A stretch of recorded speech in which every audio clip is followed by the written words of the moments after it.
Shanann goes on a business trip and returns August 13th at around 1:48 a.m. Chris probably, started to talk to her about his desires to get a divorce or to separate. So Nicole went over to the Watts house to further investigate, and the kid's medication that Shanann never leaves the house without was still in the house. So that's when this whole playdate story started to crumble before Chris's very eyes. Around 1:40 in the afternoon that same day, August 13th, Nicole was the one that called Frederick police to come and investigate the issue. Not Chris, but Nicole. You would think that if your family is missing, you would be the one to call the police. The next day, on August 14th at around 7 a.m., the FBI and the Colorado Bureau of Investigation officially put Shanann, Celeste, and Bella on the missing endangered alert list. In that afternoon, Chris gave a very disturbing interview that would kind of seal his fate on the local news channel. Take a look at this video and tell me if you don't see some weird behavior. What's going on right now around your house? Right now you got K9 units, the sheriff's department. Everybody's like they're doing their best right now to figure out like if they can get a scent, see where they went. If they went on foot, they went in a car, or they went somewhere. And right now it's just like they've been on point. They're going through the house trying to get a scent, and hopefully they can pick something up to where it's going to lead to something. What happened? Your wife came home.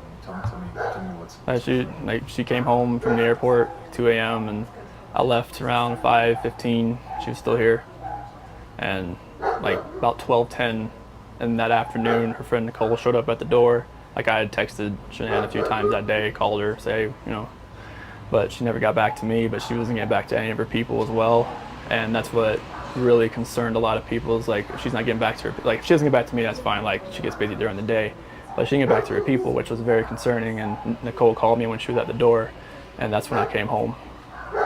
And then walked in the house, and nothing was vanished. Nothing was here. I mean, she wasn't here. The kids weren't here. Nobody was here. What's your wife's name? Shanann, Shanann. What's your kids' name? Bella and Celeste. How do you spell Celeste? Celeste. How old are your daughters? 4. Bella's 4. Celeste is 3. And so, how many times did you try calling her? I called her 3 times, texted her about 3 times just to say, what's going on. Like because after I called her and texted her once, it's like maybe she was just busy. Like she had just gotten back. Like everybody's probably calling her from her trip. She just got back from Arizona, and I figured she was just busy. But when her friend showed up, that's what it was like. It registered like, all right, this isn't right. Do you think she just took off? Do you think? I mean, right now I don't even want to just like throw anything out there. Like I hope that she's somewhere safe right now and with the kids. But I mean, could she just taken off? I don't know. But if somebody has her and they're not safe, like I want them back now. Like that's what's in my head. Like if they're safe right now, they're gonna come back. But if they're not safe right now, that's the not knowing part. Like if they're not safe, last night I had every light in the house on. I was hoping that I would just ran over by the kids running in the door and just like barrel rushing me, but it didn't happen.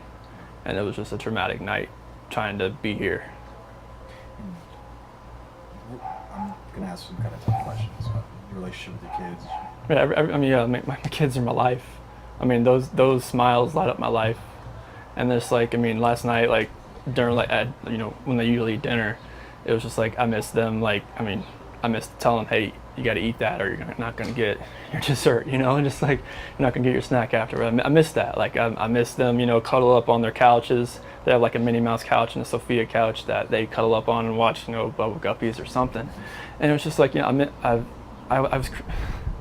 was tearing me apart last night, and I needed that. I needed that last night, and for nobody to be here last night and to go into their rooms and know that I wasn't going to turn the rain machines on, and I know that I wasn't going to turn their monitor on, and know I wasn't going to kiss them to bed tonight. It was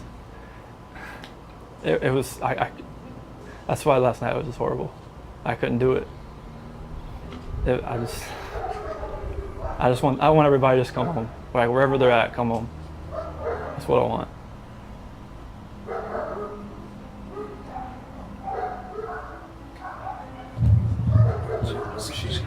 she gone for?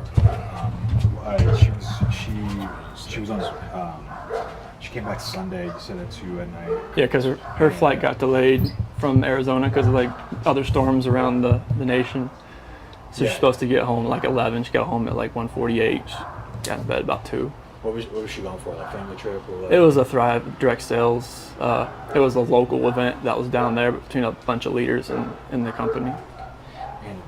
And that day she was back. I mean, I left work early that morning, like 5:15, 5:30. So like she barely got into bed pretty much.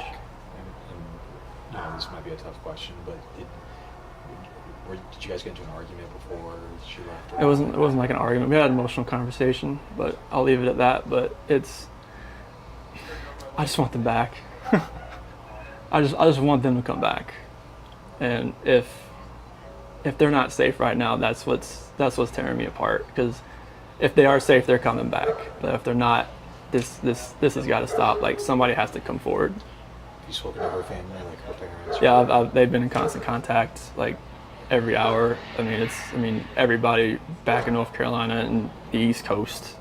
I mean, from Maine to Florida. What is her parents saying to you? Like, They're just like if they need to get on a flight, just let them know. Because I mean, they feel helpless right now because they're on the opposite side of the country. I mean, Colorado is. I mean, you can't just drive around and look. I mean, it's just like you wouldn't really know what you're looking for. That's what the cops pretty much told me. That first day, I was like, I want to get out and drive around. They said, you wouldn't know what to look for. Last couple questions. What is law enforcement? What have the police or the sheriffs or your neighbors? Is anybody? What's police saying to you? Right now, this is what they're doing right now is with the canines in the sense. I think this is the biggest thing. This is the biggest thing they've done so far because yesterday Frederick Police Department did all the searching of the house and tried to gather whatever information they could. And with the detectives, officers, and sergeants, and today it's, I mean, obviously with all the activity that's around, there's a lot going on around here, and I really hope that all of this can lead to something positive. What did your neighbors? Did they see anything? Did your neighbors see anything? No, like the police department went door to door asking, like cameras and everything, just like nothing. And my last question, if you have any of them, feel free to step in. My last question is, if your wife can see this, if she can watch this, what would you like to tell your wife and your kids? Shanann, Bella, Celeste, if you're out there, just come back. Like, if somebody has her, just please bring her back. I need to see everybody. I need to see everybody again. This house is not complete without anybody here. Please bring her back. That's it. I can take that mic off you. Some of the strange, peculiar things that I noticed about this video are the following. Chris Watts does not appear to have a wedding ring. He has a red mark on his neck. Chris is swaying back and forth, denoting anxiety while talking about his family. Chris often disassociates from his family by calling them they and them. And at certain points, it's so confusing that you don't even know if he's talking about the canine dogs, the police, or his family. Chris displays zero emotion, but you can definitely see the corner of his lips turn up slightly as he's talking about what's going on. This is something called Duper's Delight, and it's something that is a part of body language analysis. Duper's Delight is basically when the person is so excited and so full of joy in duping authorities or in duping somebody. So you can see this throughout the whole video. He does slightly smirk, and he actually displays sort of an annoying, or I should say annoyed demeanor when talking about his family, including when he spells his kid's name. Another thing that I noticed is that Chris often says, please come back, and not please come home.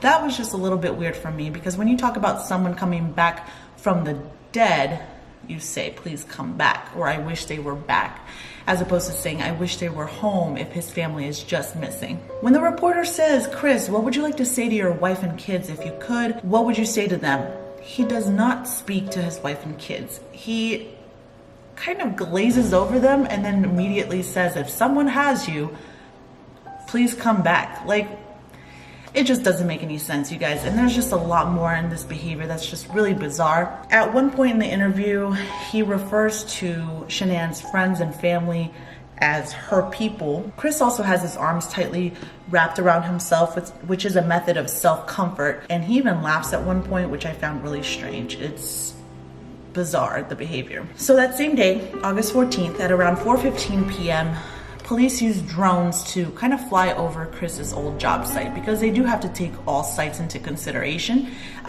So they did that, and they noticed that there was a bed sheet found on the job site that matched some pillows that the Watts had in their family home. Police also found a patch of dirt that seemed as if it was recently moved or disturbed. Nicole had even been Googling things like wedding dresses and how to get a married man to leave his wife. This bitch was trifling.